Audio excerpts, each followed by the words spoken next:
Alan Quinlan, a very good morning to you. Morning, lads. How are you? Not too bad at all. Let's get straight into it. On the front of the Daily Telegraph sports section this morning, Bill Sweeney of the RFU has been speaking about the possibility of summer rugby. So just the three quick points from this. Six Nations is going to be aligned with Southern Hemisphere Rugby Championship, which we already knew. Then there will be 30 weekends for club rugby from January to August in two blocks, obviously either side of the Six Nations, and then the summer tours, including the Lions, will move to October. What are your thoughts on all of this? I'm not sure. I'm not sure, Owen, to be honest. I think it's moving away from the traditional kind of winter rugby in the Northern Hemisphere is something that would take a bit of getting used to. The pros and cons, I suppose the pros would be if you move to summer rugby, better underfoot conditions, more attractive rugby, no drab, rainy kind of. There's always a chance you'll get them anyway, even in spring, and so I think the calendar needs to be aligned better. There's no doubt about it. That will improve the game and make it, an even playing field more. But I just don't know, because there's a lot of speculation, I think, and there's a lot of talk about different sorts of change in the game, and certainly moving the Six Nations from February, March to March, April. That would probably improve your chances of getting better weather, and the Rugby Championship moving the other way a little bit to try and keep them on around the same time, which, I've said this a few times to you, New Zealand, South Africa, Australia coming up here in November is at the end of their season. It's kind of at the start of the international season for the Northern Hemisphere teams. So in an ideal world, you try and align them and have them both kind of finishing around the same time, which probably makes sense. So certainly needs to be some change, because so sometimes change is good, but I'm not really sure, how it would all work at this stage. Would summer rugby not be fantastic, Alan, because you'll have a better product? I know you'll say we'll get rainy days in Ireland anyway, but also as well, you're not going up against the Premier League for the vast majority of your club season. Yeah, but if you play summer rugby, you're kind of potentially clashing it with a World Cup every couple of years, European Championships, Olympics, all that kind of stuff. And in Ireland here, the GAA. So, again, these are things that you can't cover every base. I think if you move away from tradition that's been there for so long, I think you will get some resistance to it. The big pro to this, Owen, is the better conditions, and the ability to go out and watch a game in a T-shirt, and for the players to be on dry ground, really, and firm ground, and you would probably get more attractive rugby. So there's that would be the big improvement. But I think any sort of change in sport takes time to get used to, and if they did run a season from say January up to the end of October, it would possibly work and align the seasons.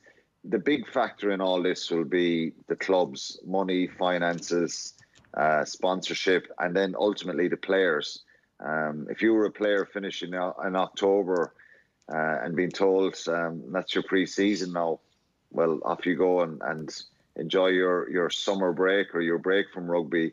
I suppose you could still fly off to the Southern Hemisphere for your holidays and stuff like that, but there's a lot of change around that. But ultimately, if it's better for the game, and I know this will be teased out in the next while, there is ongoing talks, and it's worth some sort of change, definitely. Maybe not drastically changing the whole season completely, but trying to realign things a little bit better would definitely probably needs to happen.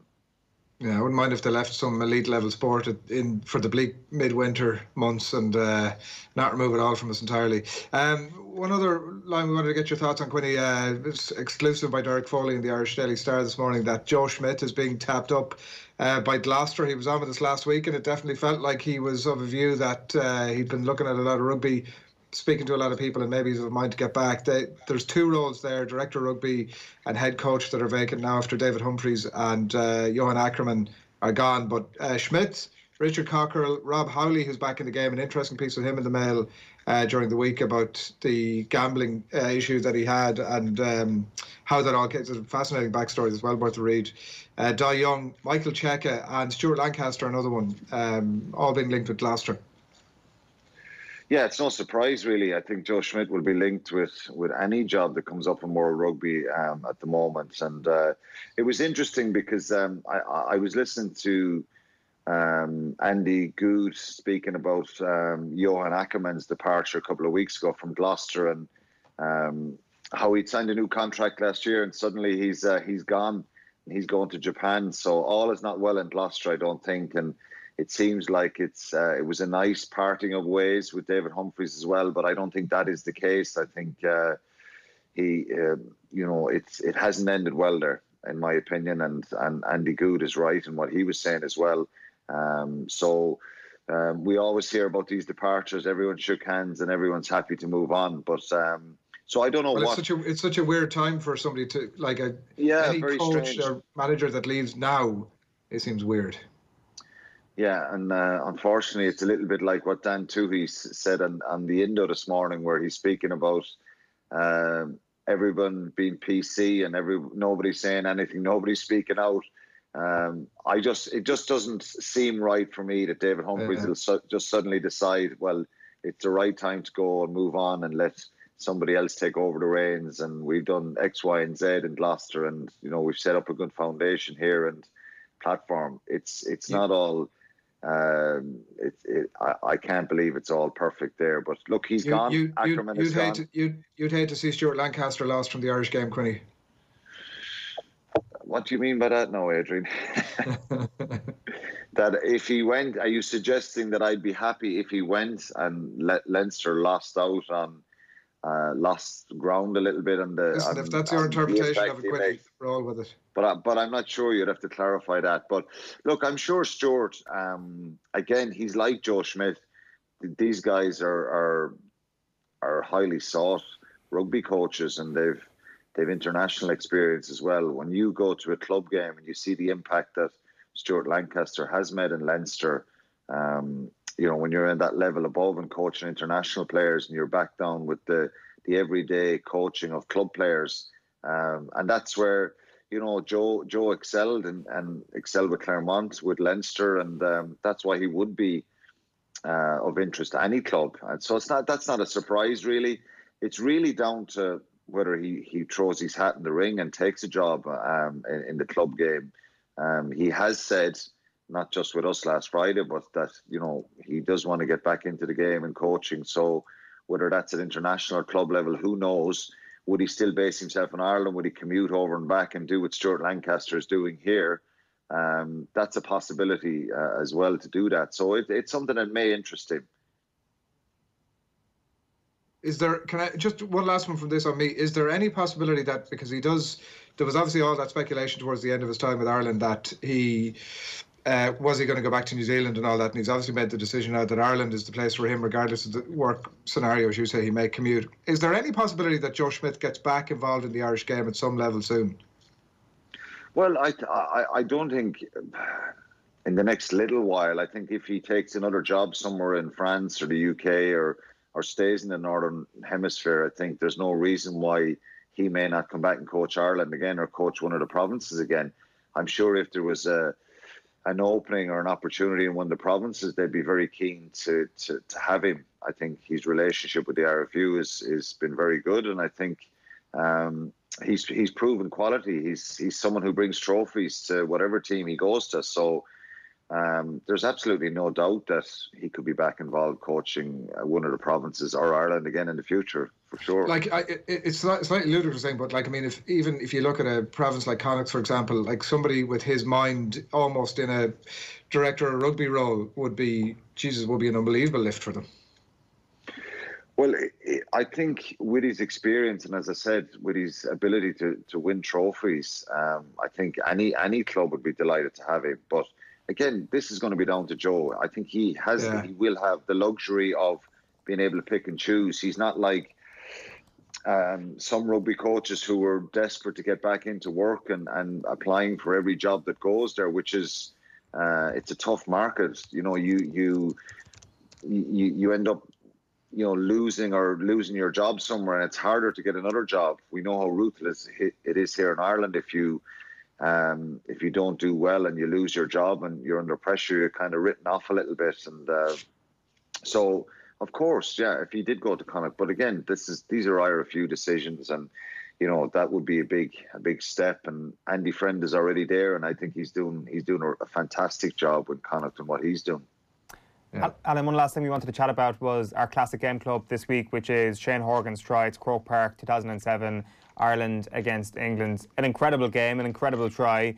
What a performance by Ireland. Where were you during this? Where were you for the game, and what was the build-up like from your perspective? I was sitting in the stand. I was on the extended squad, so I trained with the group throughout that Six Nations, and unfortunately I couldn't get into the team. A lot of good players there, and I think I just think it was a special time for anyone. I was very envious that I wasn't out in the field, but very proud to be Irish that day, particularly given the history and of everything that happened and the whole build-up. I think it was just a really. I was very proud of the fact that the Irish fans that day showed a lot of respect to England, and we didn't let ourselves down by booing and jeering and stuff like that. And when they played their anthem and stuff like that. So I think it was, and that kind of added to the sense, that kind of spooked the English players. I remember speaking to some of them afterward, and some of them spoke in the media that they expected that bit of hatred and they were going to try and use that to give them a little bit of an edge, like that they were backed into a corner. And really when their anthem came on and there was silence and it was respected, I think they were a bit shocked themselves. So it was a very special day. I think it was an incredible build up to the game and an incredible performance as well. So I think it's one that people will look back on in many years to come, and it's etched up in history there as being a very special day for not just for Irish rugby, but for Irish sport and for Irish people as a society. That just the history and associated with the whole thing and the way the GAA opened up the grounds and stuff like that. So it was special for the players and special for the whole group to be involved. And as I said, what a performance. Were you close to getting in, Quinny? Were you close to being in the squad, or what was the conversation like? Eddie Sullivan, like my usual story, about two steps away, Adrian. I think I trained with the squad and warmed up with them, and got back into the suit and took my seat in the stand. So I was, a couple of unfortunately.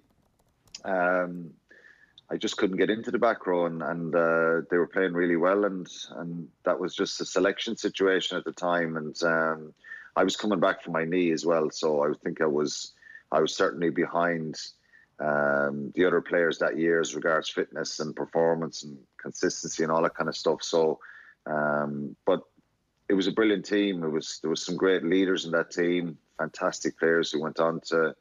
The vast majority went on to win a Grand Slam a couple of years later. But I just don't think that any team would have beaten Ireland that day, given what was at stake and what was on the line, really. And it was a very emotional day. You saw the emotion. John Hayes, who never really showed any emotion. He's crying in the anthem and stuff like that. So it was nice to be part of the training group that throughout that whole thing. But again, unfortunately, I was envious. I wasn't out in the field, but very proud of the players. I think they were absolutely amazing, the performance they put in. Yeah, for sure. Alan Quinlan, thanks a million for hopping on this morning. Cheers, lads.